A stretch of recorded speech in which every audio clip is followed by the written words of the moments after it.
magic in this play is very powerful. Because if you look at it, you think, hey, here's Macbeth. He's a general. He's well liked. He's successful. He's got a strong, powerful place in the hierarchy that is what Scotland was. What is it? What is it that turns him from this good man, this loyal and faithful soldier, this gifted general?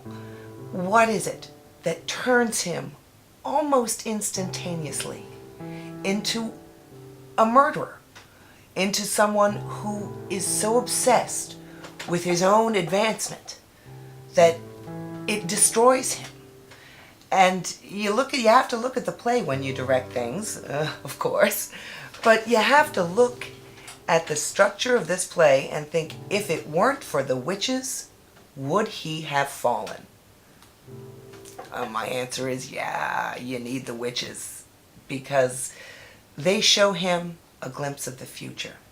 They show him just enough, and he becomes so obsessed with this vision of his future self that it's almost like the disruption of this timeline sends him into a tailspin, and he cannot stop himself. Once he gets this little taste, this little glimmer of, I could be more than what I am.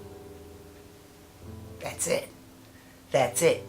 Because it's almost like he's had his dessert first, and he just wants to get back to that dessert. He doesn't care about anything else, whether it's good for him, whether it will benefit his country, his king, his wife. It doesn't matter.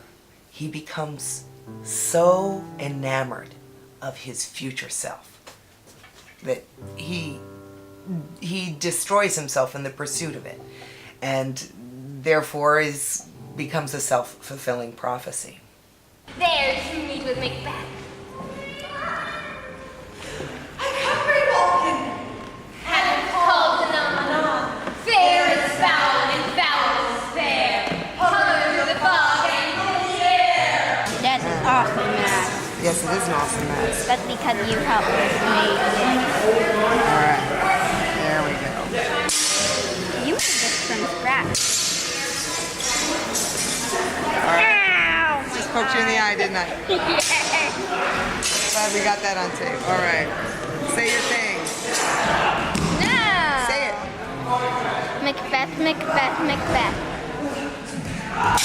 Be bloody, bold, and resolute, left is born to devour a man, for none a woman bore shall harm Macbeth. Goodbye.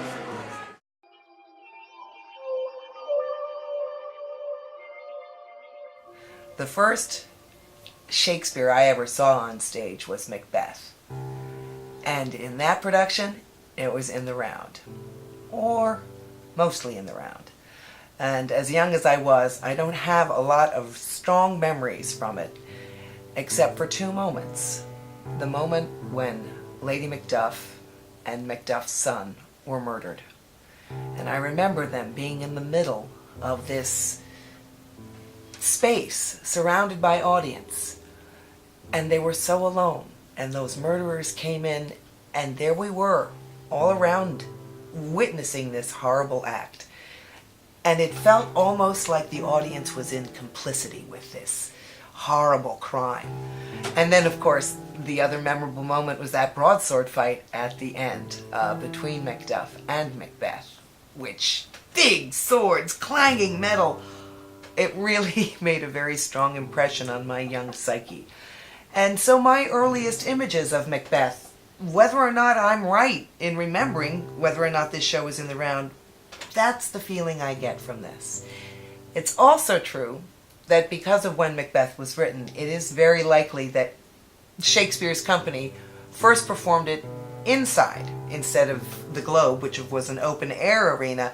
It's very possible that it was first performed inside in a hall, because there's also things like thunder and lightning and effects that you couldn't get at the Globe in the open air during the daytime.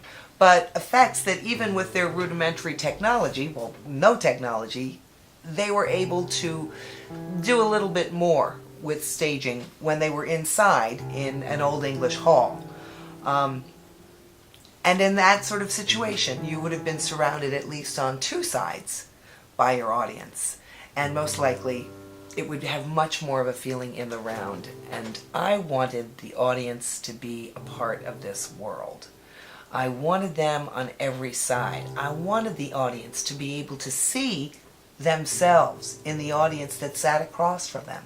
Because this is such a human story, such a cautionary tale.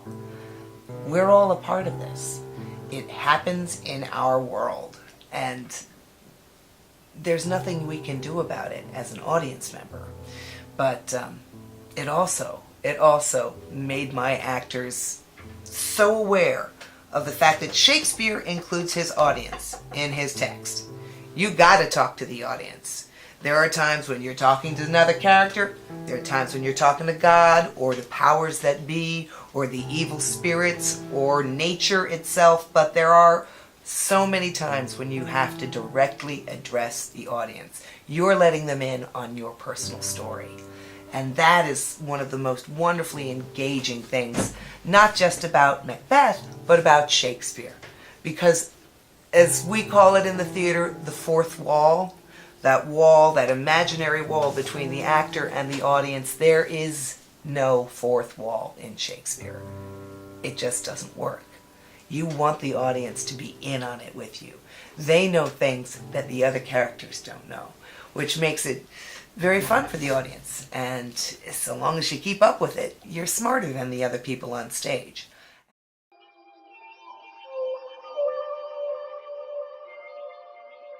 We had some stuff go on. We had some crazy stuff. We had problems with casting. We had our auditions early in June so that we could go through the summer and people could know their scripts over the summer. And and talk about casting. When both Kathleen and Joel said, we want to do the Mackers, they said so after we'd already decided to do the play. And so I didn't plan on doing Mackers with the intent of featuring Kathleen and Joel. Although when I said it, Kathleen's eyes lit up. She said, oh, I've always wanted to do that part. I was like, oh, well, gee. So we just went on, and when Joel finally said, no, I want to do it, and thankfully he had the time, he was available, and thankfully, again, talk about a blessing, Actors Equity gave them the waiver to do it since we are an educational organization. Talk about fortunate happenstance. To have Kathleen and Joel in these parts was, I mean, that was one of the very magical things about this show. But we did have other casting issues. It seemed that every time we cast someone else would say, oh, I've gotten a job. And that's one of the wonderful things about doing this kind of theater, is that you can't say, please, can't you not get paid and just come and do the show with us?